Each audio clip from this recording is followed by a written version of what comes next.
इस देश में बेटियों को कन्या कहा जाता है। उसे लक्ष्मी, सरस्वती, माँ दुर्गा के रूप में देखा जाता है और नवरात्रा के दिनों में तो साक्षात उसे घर घर में पूजा जाता है। फिर क्या हो गया कि आज वह अपने अस्तित्व की लड़ाई लड़ रही है, वह अपने जीवन की भीख मांग रही है। अरे बेटी तो हर घर की शान है, उसी से घर में रोशनी है, बेटी तो घरों को जोड़ती है।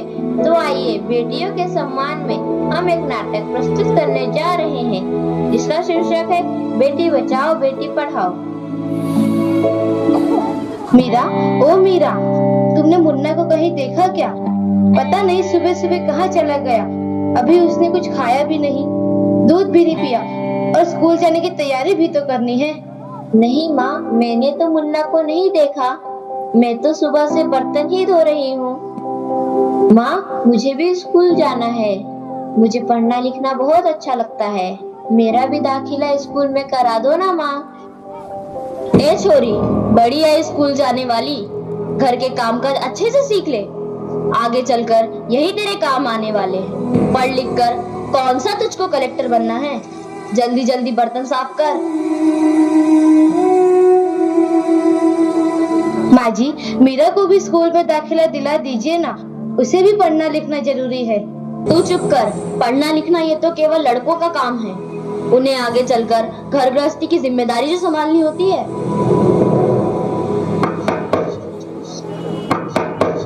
अरे क्या हो रहा है?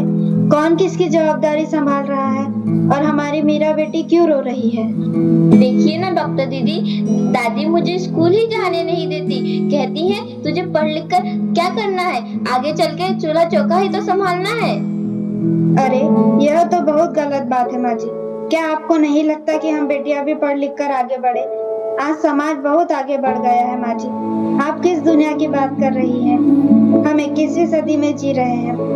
मैं आज ही टीचर दीदी से बात कर मीरा का दाखिला स्कूल में कराती हूँ। और हाँ, मैं तो यहाँ इसीलिए आई थी कि मुन्ना को पोलियो ड्रॉप दिया कि नहीं। जगह जगह इसके कैंप लगे हैं। अच्छा हुआ बहन जी आप आ गए। अब मुन्ना को पोलियो ड्रॉप भी दे देंगे और मैं इसे स्कूल भी पहुँचा दूंगी। अच्छा मीरा, अब तुम रोना नहीं, तुम जरूर स्कूल जाओगी और एक दिन पढ़ लिख कर मेरी तरह बहुत अच्छी डॉक्टर बनोगी। ठीक है बेटा?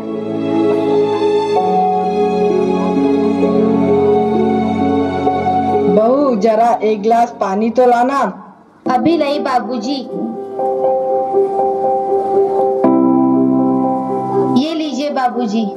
अरे ये देखो, अखबार में प्यारी बेटी के बारे में कितनी सुंदर कविता आई है। आओ मैं तुम्हें यह कविता पढ़कर सुनाता हूँ। कहती बेटी बाह पसार, मुझे चाहिए प्यार दुलार। बेटी की अनदेखी क्यों करता है निष्ठुर संसार। सोचो जरा हमारे बिन बसा सकोगे घर परिवार। गर्भ से लेकर यौवन तक मुझ पर लटक रही तलवार। मेरी व्यथा वेदना का अब हो स्थायी उपचार। जब माँ ही जग में न होगी तो तुम जन्म किससे पाओगे। जब बहन न होगी घर आंगन में तो किससे रूठोगे, किसे मनाओगे। जब दादी नानी न होगी तो तुम्हें कहानी कौन सुनाएगा। जब कोई स्वप्न सुंदरी ही न होगी तो तुम किससे ब्याह रचाओगे। जब घर में बेटी ही न होगी तो तुम किस पर लाड लुटाओगे। जिस दुनिया में स्त्री ही न होगी उस दुनिया में कैसे रह पाओगे। जब तेरे घर में बहू ही न होगी तो कैसे वंश आगे बढ़ाओगे। नारी के बिन जग सुना है, तुम ये बात कब समझ पाओगे। हाँ तो भाग्यवान, कैसी लगी यह कविता, है ना मजेदार? काहे की मजेदार कविता मुझे नहीं आई पसंद। अरे कोई घर में है क्या? आइए आइए टीचर दीदी, हम आप ही का इंतजार कर रहे थे। हाँ जरा मैं कुछ दिनों के लिए बाहर चले गई थी, इसलिए यहाँ नहीं आ पाई। डॉक्टर बहन जी कह रही थी आपने मीरा का अभी तक दाखिला नहीं कराया। ये तो बहुत होनहार छात्रा है, हमेशा अच्छे अंक लेकर उत्तीर्ण होती है। हाँ मैं भी तो यही चाहती हूँ कि मीरा स्कूल जाए, खूब पढ़े, और मेरी यहाँ सुनता कौन है। हाँ हाँ खूब पढ़ाओ लड़की को और बाहर भेजो। जब कुछ गलत सलत हो जाएगा ना तो मुंह छुपाने की भी जगह नहीं मिलेगी। अरे माँ जी, आप कहाँ की बात कहाँ लेकर बैठ गए। मीरा को 10वीं तक तो पढ़ाई पूरी कर लेने दीजिए, आगे की पढ़ाई के बारे में बाद में सोचेंगे।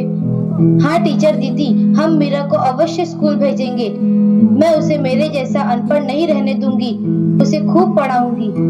कल मीरा को तैयार रखना, मैं उसे लेने आऊंगी। क्यों दादाजी, सही कहा ना मैंने?